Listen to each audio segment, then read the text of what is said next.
Hi there, Agile friends. Get ready for the World Tour of Agile at the Agile Online Summit 2023.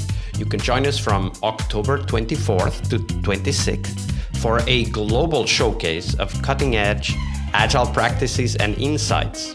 Join us at agileonlinesummit.com. This year, we will be featuring some of the best work done around the world and world-class keynotes. You can check all of that at agileonlinesummit.com. But the best part is that your ticket is on us. That's right, it's free to attend and immerse yourself in the world of Agile excellence. Don't miss out on this opportunity to level up your skills and network with peers and industry experts. Mark your calendars and secure your spot at AOS 23 today by visiting agileonlinesummit.com. So get your free ticket or opt for the full digital pass that lets you keep all the conference videos forever and organize, why not, Agile learning sessions at work. You can get the full digital access at agileonlinesummit.com. I'll see you in the conference floor. Hello, everybody. Welcome to one more week of the Scrum Master Toolbox podcast. And joining us from Germany this week is Konstantin Ribel. Or is it Ribel? I'm sorry, Konstantin. Ribel. Maybe I mispronounced your name. But welcome to the show, nevertheless. Thank you. So Thank you, Konstantin drives organizational success through innovative thinking, simplifying processes, and building high-performing teams. He's got a strong track record in change management, process optimization, and he leads agile transformations, applying systems thinking for adaptable, thriving businesses in dynamic industries. That was a short intro, Konstantin. Tell us a little bit more about yourself and how did you end up becoming a Scrum Master? Yeah, that's a very interesting story. I worked for altogether 13 years at BMW. And all this time in the field of driver assistance systems and autonomous driving. So 2016 was the time when BMW moved much stronger into the field of autonomous driving. And there was some restructuring and, of course, autonomous driving so much more complex than previous normal assistance systems. So I was looking into how to deal with this complexity, and my colleague and I just scaled up linearly, and we looked at 15 times more project managers, and we said, no, that's a bad way to go. So I started looking around. That's the first time in my life I grabbed a book about Scrum, read it. Okay, that sounds interesting. And then I spoke to one of my current mentors also, Mark Briggenser, and he recommended, look, why don't you go to Craig Larman's LESS course, Certified Practitioner LESS course, and then we will talk afterwards. And this was, when I went to that course, I then figured out that all the time that I spent at BMW, I produced what we consider in lean thinking waste.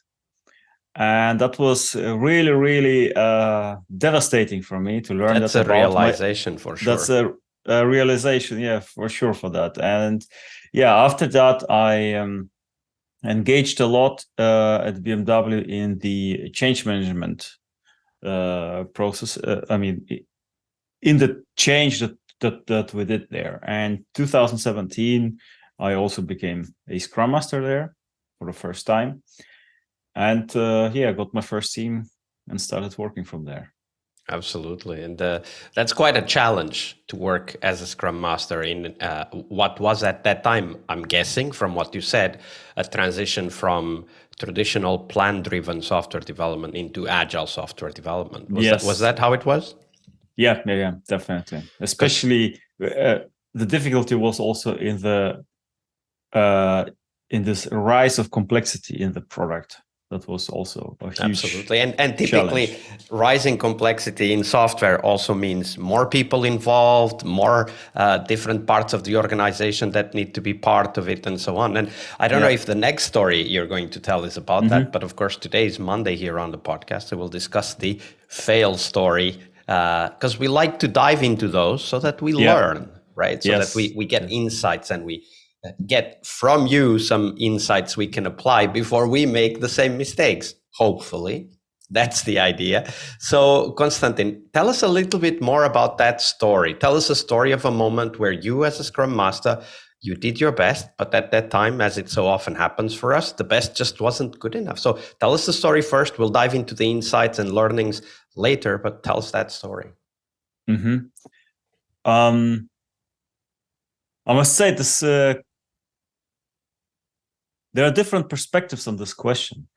Because there is one perspective that when you think at that time, when you are in the moment, what was the most difficult what was the most difficult situation that you've been in, or later, years later, in hindsight, you discover, oh no, that was just something else.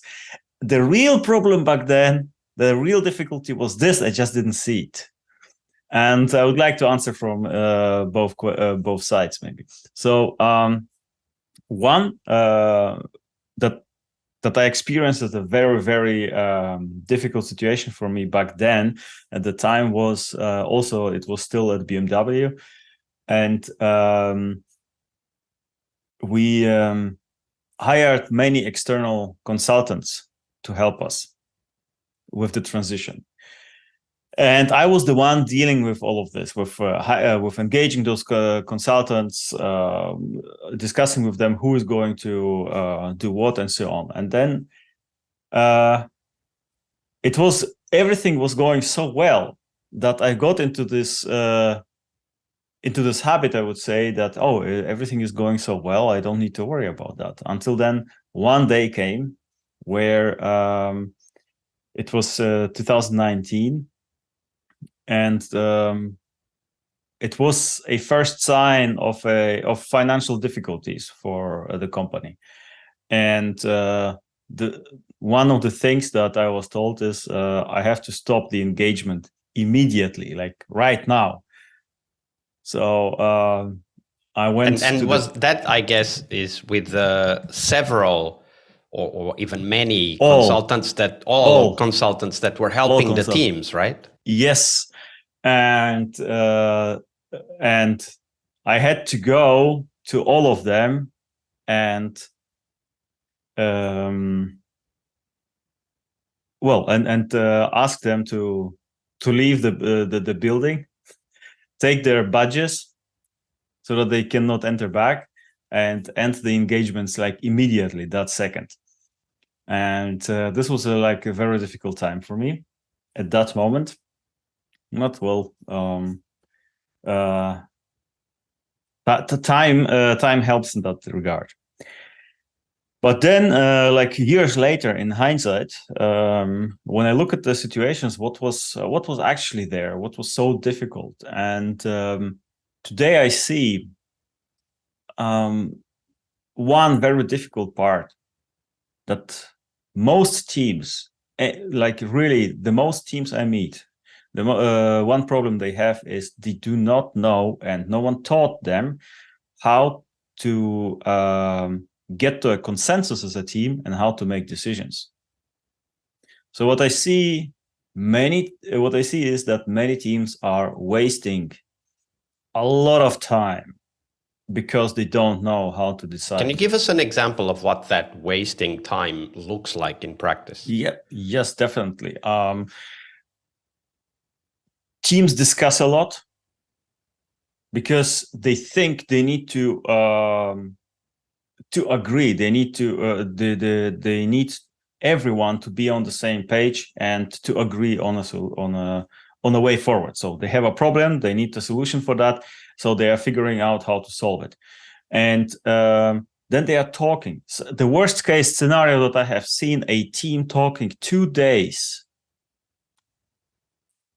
So 2 days, just discussions about how to move forward, instead of really making a faster decision, building consensus, and making a faster decision. So let me explore that a little bit more. Yeah. Because, okay, so I would say, without knowing the details, that the team discussing isn't really a problem, right? Because they are trying to understand what direction to go to. Maybe they are considering different options. So what of that discussion in your mind was the waste? Is the discussion of I disagree, I think we should go this way, and and the other person says I think we should go that way, and then they are in a what's the term?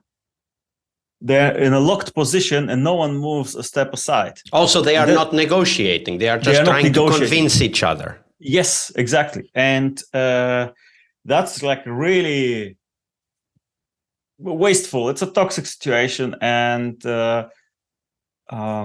my first team that I had, I think it took like 2 years to get out of the situation.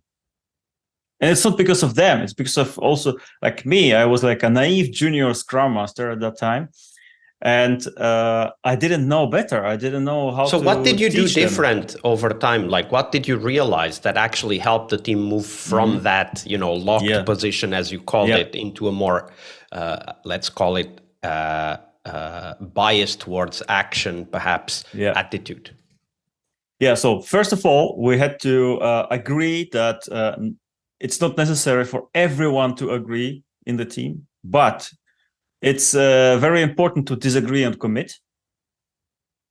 I disagree, but I commit to the way we are going to work on right now, to how we are going to solve the problem right now. If we fail, then I might suggest my solution again.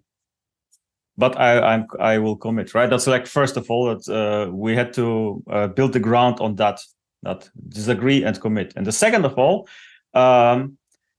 I use a technique that is called resistant voting, at least that I was told that way. And it's a really great way to get to a decision rather faster with building consensus at the same time. And no one feels left out.